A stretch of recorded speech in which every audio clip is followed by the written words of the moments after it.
Okay, guys, sorry we were running so late. We're running on Indian time tonight, but thanks for sticking with me tonight. Tonight we're going to be talking about Mvskoke AI or Mvskoke Chat GPT, and our guest is Julia Mainzinger. She is a citizen of the Mvskoke Creek Nation and also has a master's in computational linguistics, and she's currently pursuing a PhD at the Top End Language Lab. Julia, thank you so much for joining us tonight.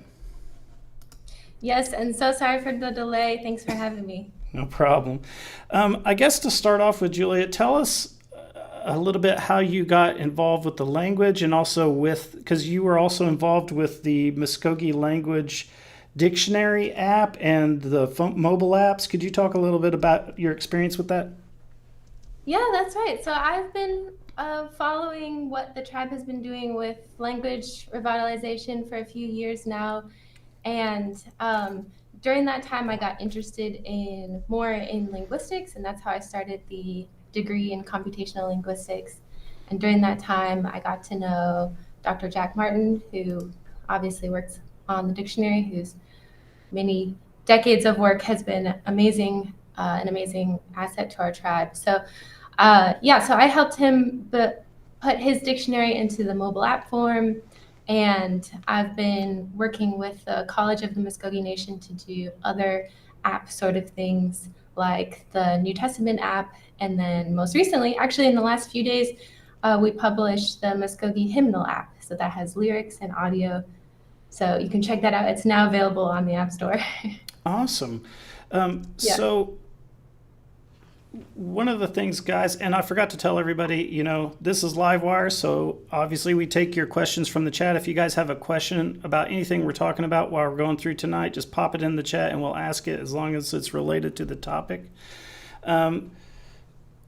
So, Julie, you got in touch with Mvskoke Media because you wanted to write an op-ed because after you worked on these Mvskoke language apps, you got a lot of questions from citizens about Chat GPT. So, could you just walk us through what happened after that and Yeah. why we're talking tonight? Sure. So a question that I get from people, both inside and outside the tribe, is how can we use AI for language revitalization?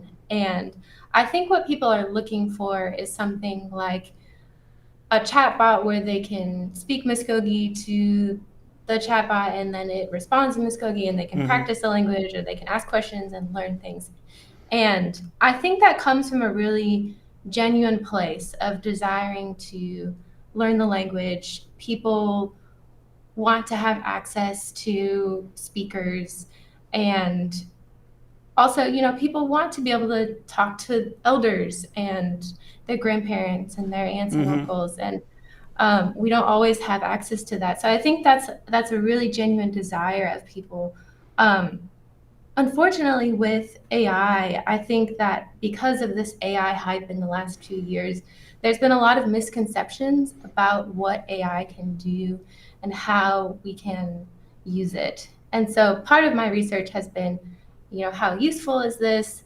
What are ways that we can use it in a positive way? And what are the potential harms of AI?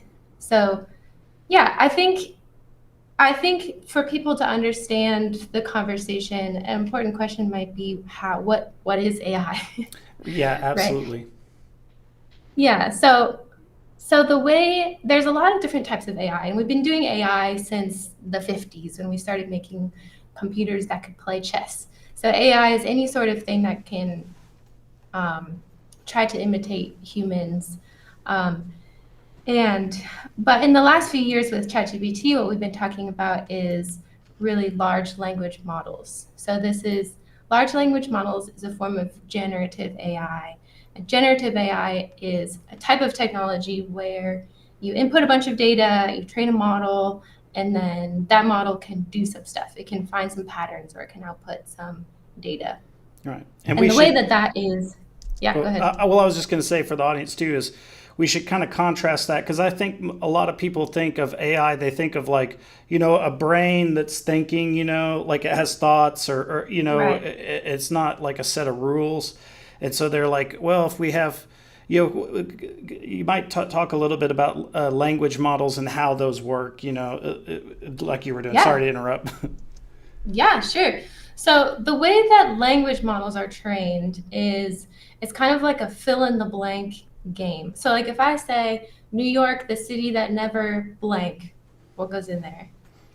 Sleeps, right? Right. Right. Or if I said, um, I took my blank to the vet, what do you think? What would go in that blank? Probably cat or dog. Mm-hmm. It would be less likely to be hamster, and it's definitely not car, Right. right? So what we do is we take these a ton of language, and then we have blanks, and then the machine tries to guess what goes in those blanks. And when it gets it right, it assigns a score to that. And it says, okay, normally we find the words cat and dog near vet, or we often see the city that never sleeps around New York. And so it finds these patterns about language and then kind of stores that as math, as numbers. Yeah. And you can imagine it like there's a big machine in a room that has all these like knobs and dials, and you're tweaking the knobs and dials to try and get the right output. And then once you've built your machine, now you can type in a few words, and then crank the handle, and out spits text. And you just keep cranking it, and it keeps like putting out text. Mm-hmm. And that text is supposed to look like convincing lines of text as if it was made by a human. But then we start looking at that text, and when we only give it a little bit of data, it says stuff like, and in the horse table, like it's just nonsense. But the more and more data you give it, it starts to find that language patterns, and then you can see, oh, now it's starting to say real sentences. Oh, now it's starting to do poetry. Oh, now it can be my therapist. Right. And that's the learning part, is it needs the data to analyze to find the patterns. Yeah. And so that is, we assign the meaning to those words. We see the words on the paper, and we think, oh, now there's a brain behind it because it's saying things that sound like a human. And then we start to forget that it's a machine that we're cranking words out of. Yeah. So how does that create problems with the Mvskoke language and native languages generally? Yeah. So people, and that goes back to, people want to have something where they can practice language with, and that's a great desire. The problem is that these machines have only seen a tiny fraction of Mvskoke language or other indigenous languages. And so when you turn the handle for that, it really just comes out as nonsense. So I've tried this with ChatGPT in Mvskoke, and I said, oh, can you give me a word list of maybe 10 words? And 2 of the words are words that actually exist, and the other 8 are just completely fabricated nonsense. So they're not even words that exist in the Mvskoke language. And the issue is that the machine doesn't know the difference between truth and fabrication. It's just taught to keep cranking out words. And but it does it with confidence. And so you look at those words and you say, oh, I should learn these 10 Mvskoke words. And it even says, oh, here's some example sentences. And I can teach you word patterns in Mvskoke. But the reality is it doesn't know Mvskoke. It doesn't speak those words, and it's just nonsense that comes out of it. And the nonsense, that there's some terminology associated with that too, like the hallucinations, right? That's right. So we should kind of also tell the audience, like that. You kind of explained it already, but they use that term, right? Hallucinations, for when it, like if it makes up the Mvskoke word, that's a hallucination. Is that right? Yeah, it's total hallucination. And the really dangerous part about it is that people don't always know. Even if it says on the bottom, ChatGPT can make mistakes, it still says, let me teach you Mvskoke. Let's practice some words together. Let's practice some sentences. And then it'll say, do you want to hear how that's pronounced? And I was like, sure. And then it goes thinking, and then it says, sorry, I don't know how to pronounce that. So it gives these promises about what it can do without actually being able to do it. It kind of reminds me of when I try to explain certain words to people myself. I say, well, I don't know, I'm not for sure how to say that word. We've had a question pop up in the chat if you want to field it, or are we Yeah, still, sure. are there, Go for it. TY Proles asking, have you read Ted Kaczynski's manifesto? Are you concerned about opening up a Pandora's box that can't be closed? I don't know that manifesto. I do know several resources that can be great to look up. One of them is called the AI Con by Emily Bender and Alex Hanna. So Emily Bender was my professor at the University of Washington, and she has a lot of great ways of explaining AI and what it is and what it isn't, and then also the dangers of the hype. But yeah, if this user wants to explain more about what the manifesto is, I would love to Well, hear that. generally, Ted Kaczynski's manifesto is about uh, Hmm.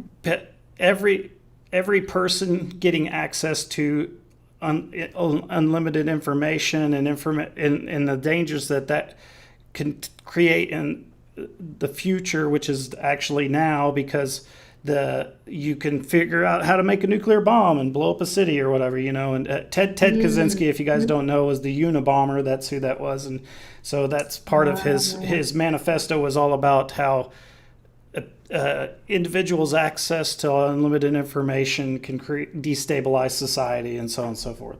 And he wanted to move backwards in time. Society needs to go back to having less technology, et cetera, et cetera. In a nutshell. So, what are the other dangers? We've talked about how there's hallucinations that it can present to you. Are there more dangers with trying to do a project like this? Because the hallucinations are a result, and correct me if I say anything that's incorrect, are a result of not having the amount of data that it needs to get to where it can figure out what the rules for the language are, right? Yes, yes. Yes, one of the dangers obviously is access to language. I mean, and that can be access to the internet in general. There's a lot of things that you can ask ChatGPT that's not going to tell you that you can find on the internet anyways. Um, so that's not necessarily unique to AI, but I think what is dangerous about the particulars of AI is that we don't know when it's hallucinating, and we can't tell the difference between the truth and the fiction because it's all synthetic. And when we're relying on that data to be truthful, then we can get into really difficult situations. And that's not so much of a problem when it's stuff that we already know. So a funny thing at the beginning was when ChatGPT tell you to make pizza, it would say you should glue the pepperonis down, or you should glue the toppings down, right? But we all know that you shouldn't put glue on pizza.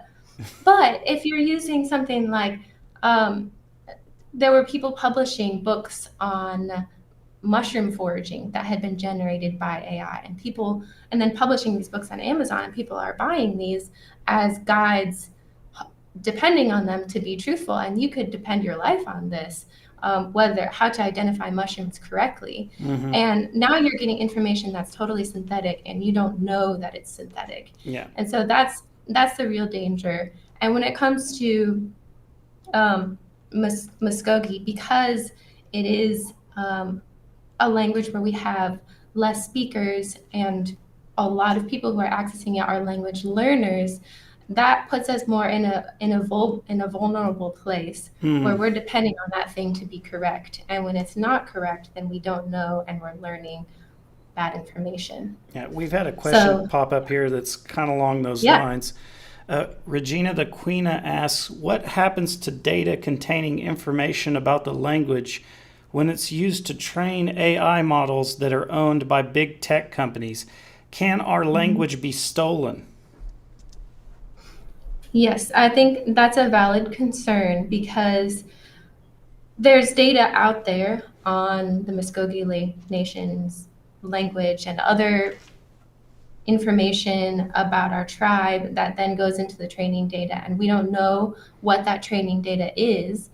And then you can ask certain things about green corn ceremony or other things about particular ceremonies or rites, and that information is not necessarily meant to be accessible to all people at all times. And that's where, yes, I agree with this user that it can be a real concern that we don't know who's accessing that information. We don't have control over it. Right. Yes. Let's see here. I'm just going to see if there's more questions popped up. TY Prole's asking, has AI talked someone into committing suicide? I actually think there's a case in court about that right now because of a situation that happened along those lines. I think it was in the news.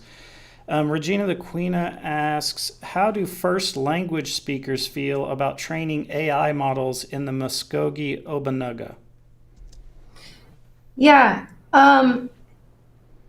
Yeah, I would be curious to know what other first language speakers think about it. That is something that we need to explore. Right now, I'm not working on any sort of large language model with Mvskoke. The only thing that I've been using is trying to assess what do current language models do, what is their capability, and trying to expose those faults to people so that they're aware of what's happening. There are other ways to use AI that can be positive, and in the broader scope of things, that can be things like identifying cancer, modeling climate change. AI is very good at seeing patterns. So if we're using it in its intended way of seeing patterns, and then we can check that data and we can look at actual data, those kinds of uses can be very helpful and positive uses. And so I think for us as a tribe, we need to say, what are those uses that we want to see for our tribe? How do we want to use it? And what I'm working on with the College of the Mvskoke Nation right now is automatic speech recognition. So we've, because of Dr. Jack Martin's wonderful language documentation that he's done, I'm able to train a model to just take Mvskoke audio and put it into Mvskoke text. So it's not doing any sort of translation. It's not actually generative AI. This is a different kind of task called a classification task.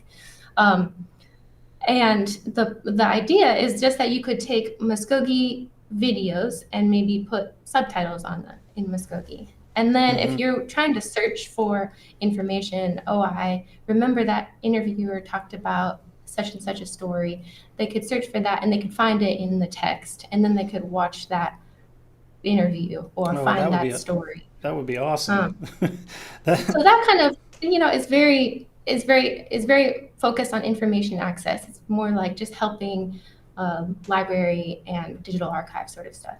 Yeah. Awesome. That's something, we had a TV show Mvskoke Media did for about 10 years, and I did the closed captioning on it. And that would have been really helpful to have that type of generative thing, because I remember when YouTube first started doing their closed captions for the English part, that thing could never get hit anywhere near Mvskoke, and it would automatically change it into other stuff, so like hot dogs and all weird words coming out. So yeah. And then I would go back and try to change that into the Mvskoke language anyway. So that sounds great. How far along are you on that project, if you don't mind talking about it? Yes, sure. So on my that was my master's thesis. I did automatic speech recognition. I trained a model, and it performs at state-of-the-art performance, which is actually not great. It's about 30% of the words are incorrect, or if you look at the character score, it's about like 6% of the words, 6% of the characters are wrong. But you can kind of get a sense of it, and I think that's really all it's for, is being able to scan through a video without having to watch all 2 hours and find, where did they talk about this topic? Where did they talk about Chattahoochee? And maybe you could find that word, and you could watch that part of the video. So yeah, it's okay. It's not great, and especially when the audio is noisy, it starts to get not as good. But we're hoping to use that as part of the new digital living language archive that the college is working on, and that's funded by MIT Solve grant. But yeah, all I would do is be able to put in some transcripts so that people can search easily on the archive website. Awesome. Is there a timeline for that project, that digital archive project, or is it an ongoing grant type thing? Do you know about that or? The grant is for 9 months, and we just barely got it, so it'll start from here. So we're just at the very beginning stages, but hopefully it would be available maybe in the next year or so. Awesome, great. Well, that's awesome too. We had some questions pop up in here. Regina the Queen asks, "What about the environmental impacts of generative AI?" Yes, this is a great question. I love Regina the Queen's questions. um, yeah, so AI is definitely a concern. Generative AI specifically is very resource intensive. They talk about something like every 5 queries to ChatGPT uses a bottle of water.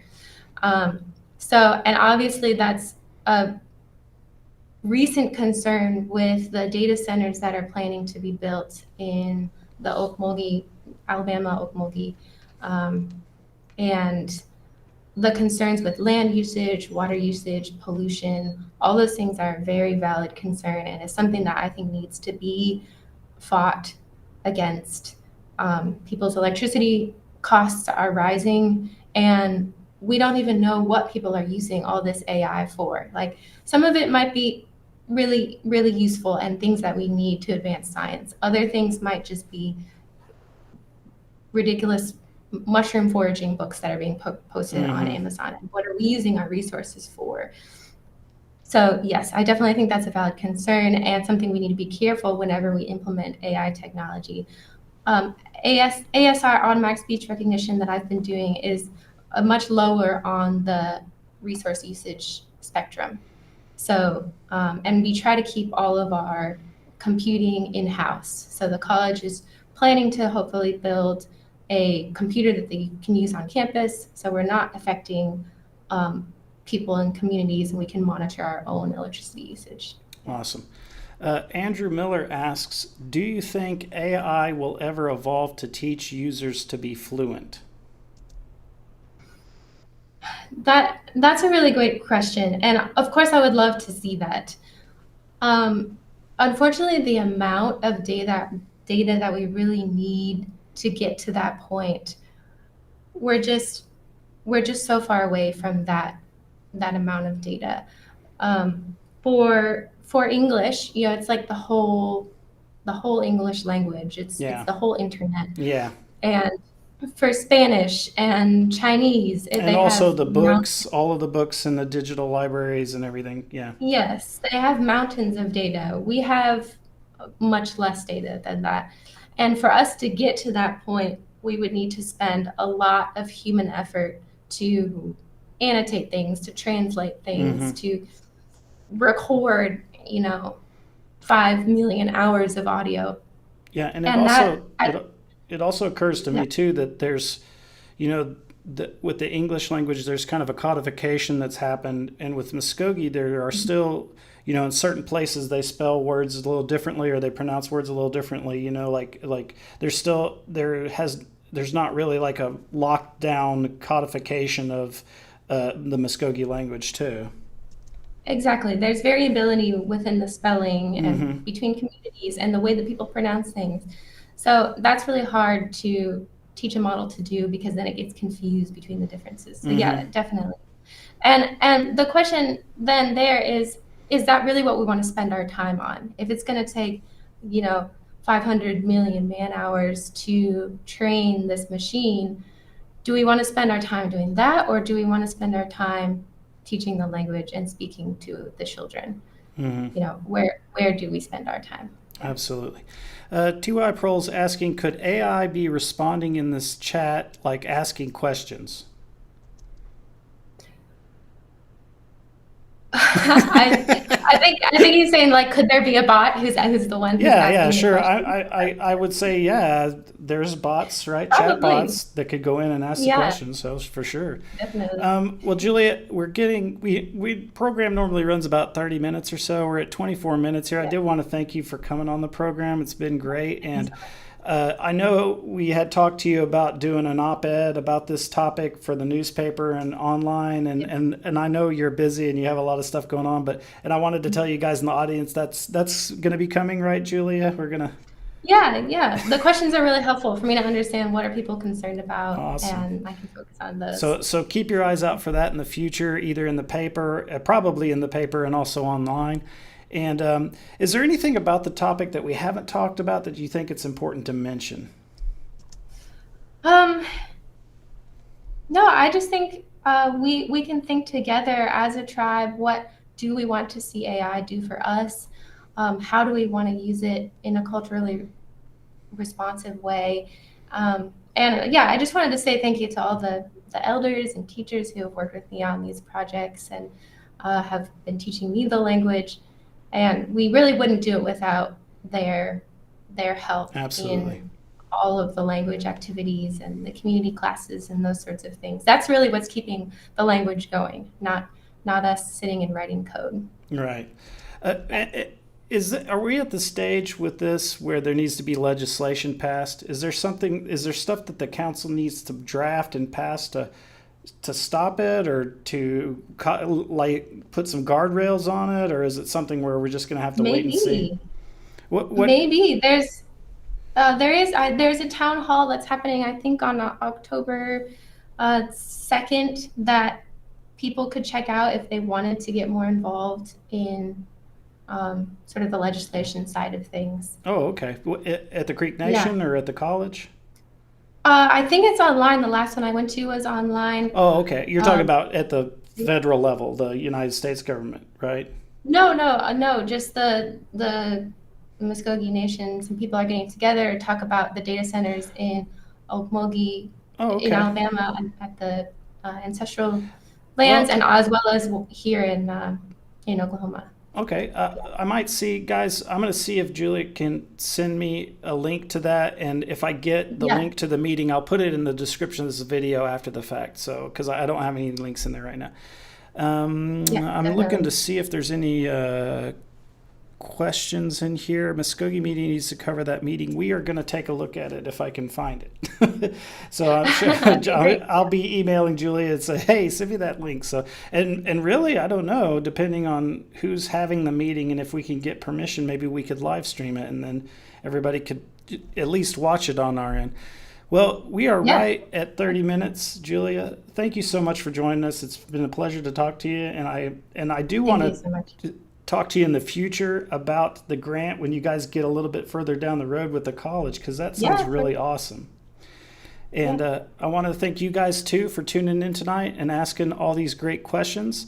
And I don't have anything scheduled next week, but the week after that, on October 8th, there's going to be another live wire about a upcoming language. I think it's a music one. I'm not for sure what it's about, but there'll be one on the 8th. I'll have some more information when we get a little closer. And thanks for tuning in, everybody, and we'll see you later. Mado, Hadom, Chihichat, Lees. Mado.